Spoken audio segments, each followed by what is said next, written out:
नमस्कार दोस्तों, आइए मैं बात करता हूं आपसे आज के जो बीएसटीसी का पेपर हुआ उसके हिंदी के प्रश्नों की बात करूंगा। कल मैंने मैराथन क्लास ली थी आपकी, उसमें आपने देखा था बहुत सारे प्रश्न आपको आज दिखाई दिए होंगे पेपर में। प्रसन्नता की बात है, ध्यान दीजिएगा। बात करता हूँ आज के सब पेपर के समाधान की। प्रश्न नंबर एक आ रहा है आपका। प्रश्न नंबर 1 क्या कहता है? प्रश्न नंबर 1 इसलिए कह रहा हूँ, हिंदी का प्रश्न नंबर 1, निम्न में से अधि उपसर्ग कौन सा उपसर्ग है? अधि उपसर्ग से कौन सा शब्द नहीं बना है? कौन सा शब्द नहीं बना है? ध्यान दीजिएगा। अध्यादेश आप जानते हैं अध्यादेश शब्द कैसे बना था आपका? मैंने बताया था आपको अध्यादेश शब्द कैसे बना था। जैसे बात करते हैं प्रश्न नंबर 1 की, ध्यान दीजिएगा। 171 मैं बात कर रहा हूं आपसे प्रश्न नंबर 1। प्रश्न नंबर 1 हिंदी का प्रश्न नंबर 1 क्या है? अधि उपसर्ग से कौन सा शब्द नहीं बना है? ध्यान दीजिएगा, अधि उपसर्ग से कौन सा शब्द नहीं बना है देख लेते हैं। यहाँ पर लिखा है अध्यादेश शब्द। ध्यान दीजिएगा, अध्यादेश शब्द कैसे बनता है? अधिधन आदेश, ये बनेगा अधिधन आदेश। बिल्कुल आ रहा है इसमें अधि, बिल्कुल ठीक है ये। इसके बाद अधिकांश, ये रहा आपका उत्तर। यहाँ पर उत्तर आ जाएगा आपका क्या? अधिकांश। ध्यान दीजिएगा, अधिधन आदेश हो गया अधिकांश। यहाँ पर अधिधन कांश नहीं होगा, अधिकांश मूल शब्द है। अधिधन कृत और अधिधन अक्ष, ये भी कौन सी है? यण संधि। इस प्रकार इस प्रश्न का उत्तर क्या हो जाएगा आपका? अधिकांश। आगे चलते हैं, अगले प्रश्न की बात करते हैं। दाई से पेट छिपाना, बताओ किससे पेट छिपा रहे हो? दाई से। इसका काम ही क्या है? यही काम है उसका, देखना। तो अभी क्या? जानने वाले से क्या करना? जानने वाले से भेद छिपाना। जानने वाले से क्या छिपाना? कोई बात छिपाना। इसका उत्तर क्या हो जाएगा? जानने वाले से कोई बात छिपाना। दाई से पेट छिपाना, दाई से पेट छिपा सकते हैं क्या आप? नहीं छिपा सकते। तो जानने वाले से कोई बात छिपाना। आगे चलते अगले प्रश्न की बात करते।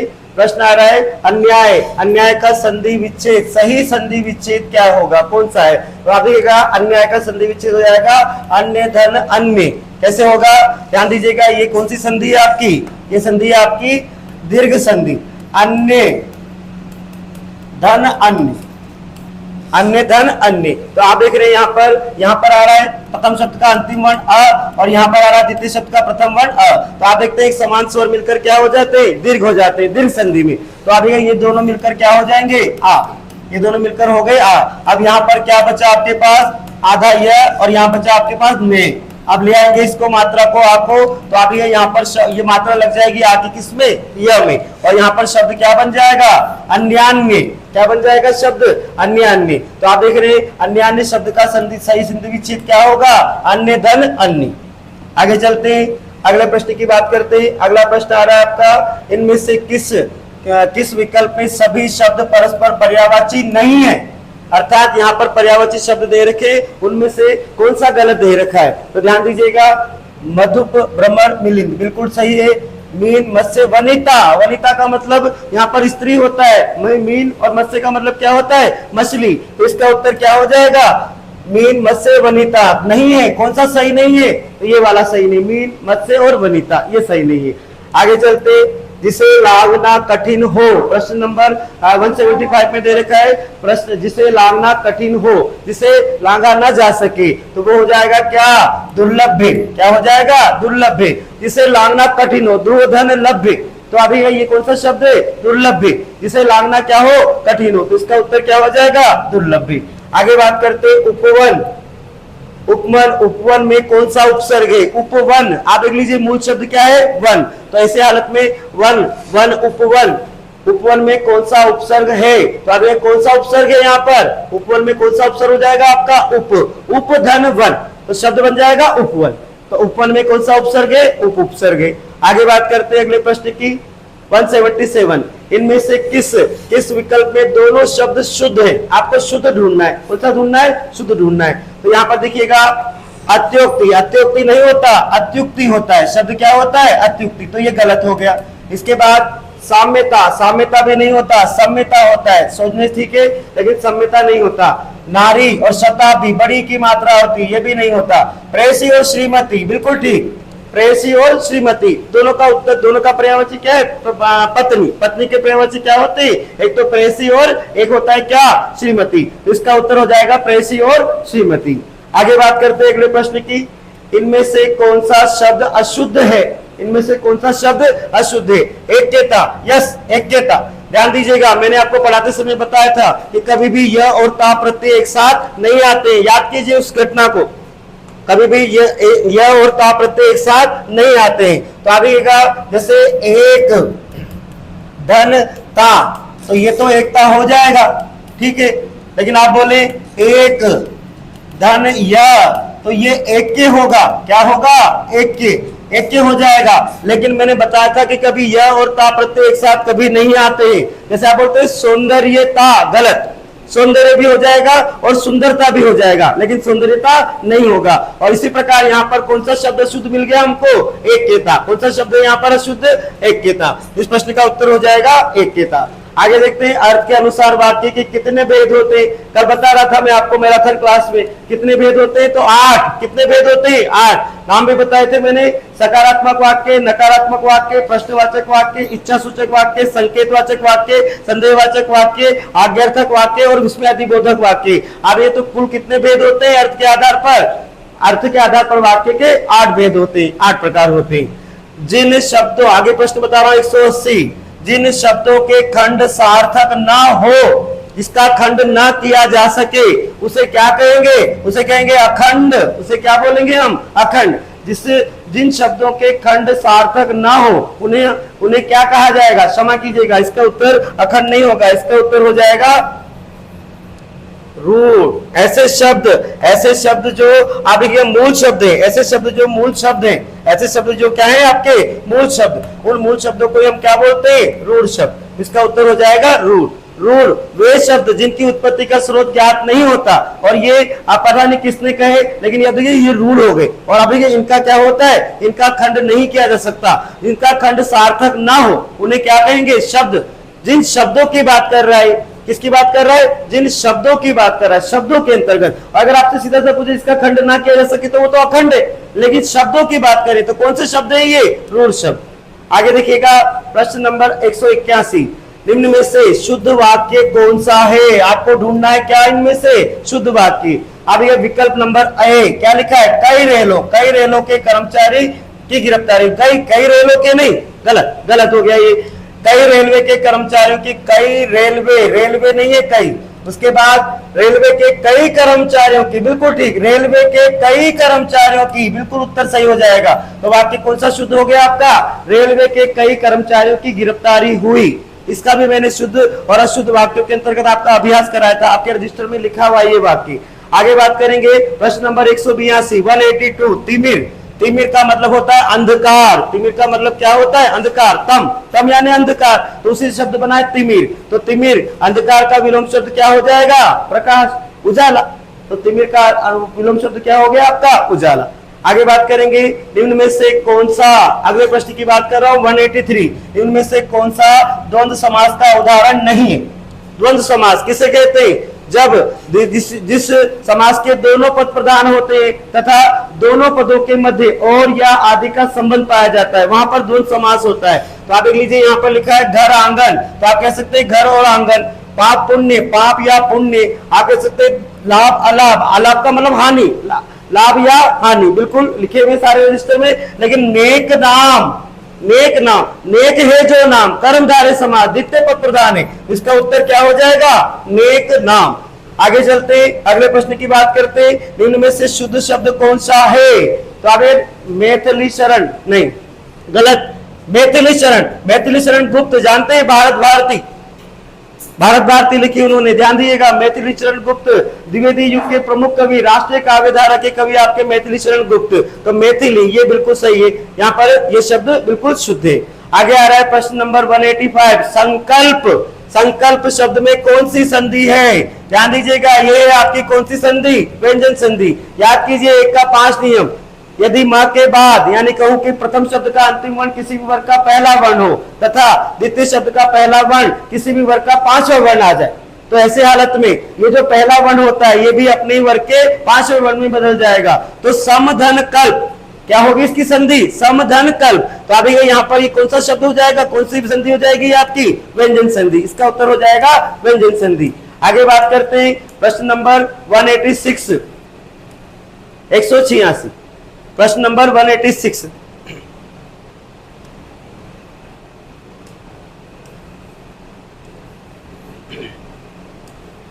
प्रश्न नंबर 185, 186। अब आ रहा है प्रश्न नंबर 186। ध्यान दीजिएगा क्या कह रहा है ये प्रश्न। इनमें से बहुब्रीहि समास का उदाहरण नहीं है। कौन सा समास, इसमें से कौन सा शब्द ऐसा है जो बहुब्रीहि समास का उदाहरण नहीं है। ध्यान दीजिएगा, बहुब्रीहि समास किसे कहते हैं? वह समास जिसमें दोनों पद अप्रधान होते तथा समास विग्रह करने पर कोई अन्य अर्थात कोई तीसरा अर्थ निकलता है, तो उसमें होता है बहुब्रीहि समास। देख लीजिए, चतुर्भुज, 4 भुजाएं हैं जिसकी तीसरा अर्थ निकल रहा है भगवान विष्णु। धर्माधर्म, धर्म और अधर्म, द्वंद्व समास, ये रहा इसका उत्तर। धर्म और अधर्म, धर्म धन अधर्म, तो धर्म या अधर्म द्वंद्व समास है इसमें, ना कि इसमें बहुब्रीहि समास है। कलकटा में, कलफटा में भी बहुब्रीहि समास है। और नीलकंठ, नीलकंठ है जिसका भगवान शिव, तो इसका उत्तर क्या हो जाएगा? धर्माधर्म। आगे बात करते हैं दूसरे की वस्तु पर घमंड करना।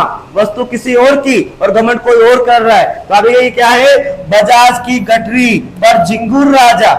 गठरी तो किसकी है? बजाज की है, बाज की है, और वो यहाँ पर घमंड कौन कर रहा है? कौन राजा बन रहा है? झिंगुर। तो इस प्रश्न का उत्तर क्या हो जाएगा? दूसरे की गठरी पर घमंड करना के लिए उपयुक्त शब्द, उपयुक्त कहावत कौन सी है? बजाज की गठरी पर झिंगुर राजा। बहुत बढ़िया। आगे बात करेंगे, जिस स्त्री का पति जीवित हो, जिस स्त्री का पति जीवित हो उसके लिए उपयुक्त शब्द कौन सा होगा? भाग्यवान नहीं, सुशील नहीं, सधवा। सधवा, सधवा का उल्टा क्या होता है? विधवा। तो विधवा किससे कहते हैं? जिसका पति मर गया हो, और जिसका पति जीवित हो उसे हम क्या बोलेंगे? सधवा बोलेंगे। तो इस प्रश्न का उत्तर हो जाएगा सधवा। आगे बात करेंगे यथार्थ, आपके रजिस्टर का प्रश्न। यथार्थ में कौन सा समास है? बताइए। अव्ययी भाव समास, वह समास जिसमें प्रथम पद प्रधान होता है तथा जिस समास का प्रथम पद या समस्त पद ही अव्यय होता है उसे हम क्या बोलते हैं? अव्ययी भाव समास। तो यथार्थ, यथार्थ शब्द, यथार्थ का मतलब जैसा अर्थ है वैसा ही, तो अभी ये अव्ययी शब्द है, तो इसमें कौन सा समास है? अव्ययी भाव समास है। आगे चलते हैं, समास की दृष्टि से कौन सा विकल्प असंगत है, कौन सा विकल्प गलत है? ध्यान दीजिएगा, देशभक्ति, देश के लिए भक्ति, बिल्कुल ठीक। संप्रदान तत्पुरुष, कला प्रवीण, कला में प्रवीण, अधिकरण तत्पुरुष, कला में प्रवीण, स्थान बता रहा है, प्रवीण किसमें? कला में, अधिकरण तत्पुरुष, बिल्कुल ठीक है। आगे कह रहा है विद्याभास, विद्या का आभास, संबंध तत्पुरुष समास, बिल्कुल ठीक है। लेकिन पदच्युत यानी पद से अलग होना, अलग होने के अर्थ में अधिकरण आना चाहिए। कौन सा आना चाहिए? अधिकरण। यहाँ लिखा करण, गलत। यहाँ पर लिखा है करण तत्पुरुष। तो इस प्रश्न का उत्तर क्या पूछ रहा है? असंगत है। तो कौन सा असंगत है आपका? ये पदच्युत। पदच्युत में क्या होना चाहिए? अधिकरण तत्पुरुष समास। यहाँ क्या लिखा है? करण तत्पुरुष समास। तो इस प्रश्न का उत्तर क्या हो जाएगा? ये वाला। फिर आएगा विटप। विटप सीधा सा प्रश्न, विटप का मतलब क्या होता है? पेड़। विटप का पर्यायवाची क्या है? पेड़। तो पेड़, इसका उत्तर हो जाएगा पेड़। इनमें से किस शब्द में विदेशी उपसर्ग है? उर्दू उपसर्ग। ध्यान दीजिए, मैंने बताए थे आपको उर्दू उपसर्ग। तो उर्दू उपसर्ग में आपने देखा था कौन कौन से थे? खटोला नहीं है, सौदागर, ये रहा उत्तर आपका, सौदागर। याद कीजिए, जादूगर, बाजीगर, कारीगर, सौदागर। घर, घर प्रत्यय है कौन सा? उर्दू प्रत्यय। तो किस शब्द में उर्दू प्रत्यय, विदेशी प्रत्यय का प्रयोग हुआ है? बिल्कुल सौदागर शब्द में हुआ है। आगे बात करेंगे निर्जर। निर्जर देख लीजिए, मैराथन क्लास वापस देख लीजिए। निर्जर, निर्जर मैंने शब्द युग्म बताया आपको।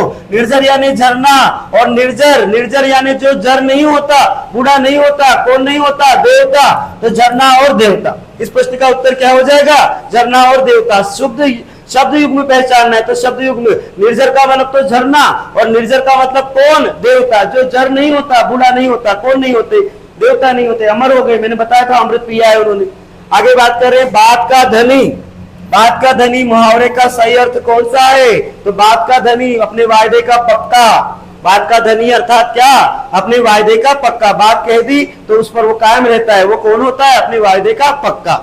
इनमें से किस, अगला प्रश्न बता रहा हूं 195, इनमें से किस शब्द में अनुपसर्ग नहीं है? कौन सा नहीं है? अनुपसर्ग नहीं है। तो अब ये रहा शब्द आपका, मैंने कल बताया था, अन्न धन उर्वर।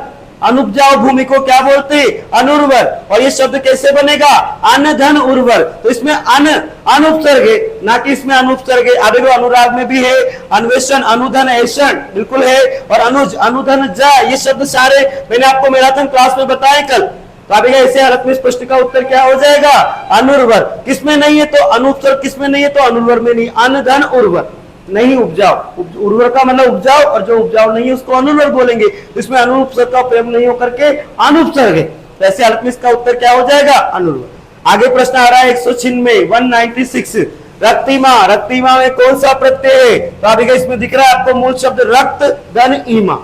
कौन सा प्रत्यय लगा हुआ है इसमें? ईमा प्रत्यय लगा हुआ है। आगे बात करें, अकारण झगड़ा करना, बिना कारण झगड़ा करना के लिए उपयुक्त कहावत है, कौन सी है? सूखा धान पड़ा जिमी पानी नहीं, सूत के बिनोले हो गए सूखे नहीं, सूझे नहीं और गुलेल का शौक नहीं। सूत न कपास जुलाए से लट्ठम लट्ठा, न सूत न कपास, न उसको जुलाहा कौन होता है? जो रजाई आदि बनाता है, जो क्या करता है? कपास का काम करता है, यानी रुई का काम करता है। तो ऐसी हालत में सूत न कपास जुलाए से लट्ठम लट्ठा, बिना बात की लड़ाई। न उसको सूत दिया न उसको कपास दिया, और बिना बात के आप क्या कर रहे हो? लड़ाई। अकारण झगड़ा करना, सूत न कपास जुलाए में लट्ठम लट्ठा। आगे आ रहा है कुल और कुल। कुल का मतलब किस कुल के हो? वंश के हो। और कुल का मतलब किनारा। तो कुल और कुल, तो कुल और कुल देख लीजिए, एक का तो हो जाएगा वंश और एक का हो जाएगा किनारा। कहां पर आ रहा है? ये रहा विकल्प नंबर डी, वंश और किनारा। तो इस प्रश्न का उत्तर क्या हो जाएगा? वंश और किनारा। कुल का मतलब वंश किस कुल के हो? रघुकुल रीत, रघुकुल के थे आप। कुल और कुल का मतलब क्या होता है? किनारा। तो वंश और किनारा। आगे आ रहा है प्रश्न, इनमें से मिश्र वाक्य का उदाहरण कौन सा है? मिश्र वाक्य याद कीजिए, वह वाक्य जिसमें एक प्रधान उपवाक्य और एक या एक से अधिक आश्रित उपवाक्य किसी व्याधिकरण समुच्चय बोधक अवयव से जुड़े हो, उसे हम क्या बोलेंगे? मिश्र वाक्य। ढूंढ लीजिए व्याधिकरण कौन सा इनमें से? अस्वस्थ रहने के कारण, बताइए के कारण मिला आपको? के कारण, कारण बोधक। कारण बोधक बताए थे शब्द, क्योंकि के कारण, चूंकि, इसलिए। तो कारण, के कारण, पहला ही विकल्प इसका क्या हो जाएगा? उत्तर हो जाएगा। मिश्र वाक्य का उदाहरण कौन सा है? ये रहा। अस्वस्थ रहने के कारण वो परीक्षा में सफल नहीं हो सका। हिंदी का अंतिम प्रश्न बता रहा हूं, आंख के गांठ, आंख के अंधे और गांठ के पूरे। आंख के अंधे, आंखों से तो अंधा है, लेकिन गांठ का पूरा, अपनी गांठ में बहुत सारा धन है, यानी क्या? मूर्ख धनवान। इसका उत्तर क्या हो जाएगा? मूर्ख धनवान। तो आप देख लीजिए, मैंने जो आपसे मैराथन क्लास ली थी पिछले दिन, उसमें से कितने सारे प्रश्न आपको यहाँ पर दिखाई दे रहे। अब ये आपका हिंदी का पेपर। आगे मैं अगले पेपर की बात करूंगा, अगले प्रश्नों की बात करूंगा कुछ समय के बाद।